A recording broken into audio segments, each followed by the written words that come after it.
ہمارے نبی نے تو یہ فرمایا مجھے بڑی مت کرو،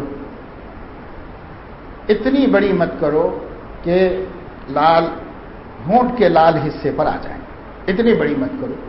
تو فقہا نے فرمایا اس کی وجہ یہ ہے کہ اگر ہم اس سے بڑی کر دیں گے تو جب دودھ پیئیں گے، پانی پیئیں گے، چائے پیئیں گے، کوئی بھی مشروب پیئیں گے تو وہ مونچھیں اس کے اندر ڈوبیں گی، جس سے طبعی طور پر کراہت ہوتی ہے۔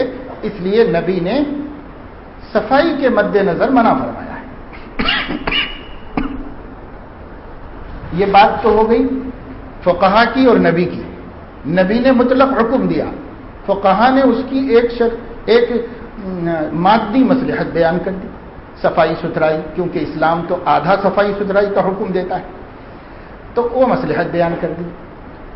14ویں صدی میں سائنسدانوں نے نبی کی اس حکم کی تحقیق کی اور اس پر ریسرچ کیا کہ آخر مسلمانوں کے نبی کو اس میں کیا فرق پڑ رہا تھا کہ مجھے بڑی ہوں یا چھوٹی ہوں۔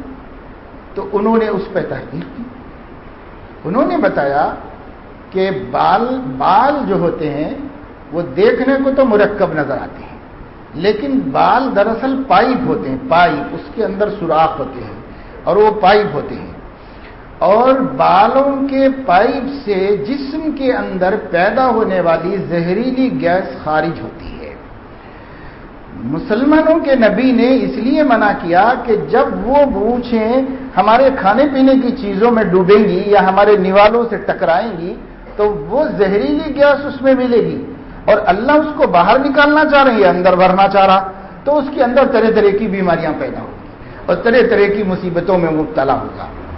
تو خیر نبی دنیاوی مصلحت نہیں بتایا کرتے تھے، کیونکہ اللہ کے امتحان ہے نا، امتحان میں مصلحت نہیں بتائی جاتی، امتحان میں صرف سوال ہوتا ہے کام کرو، یہ کرو، یہ کرو، تو اس لیے ہمیں یہ کہا گیا۔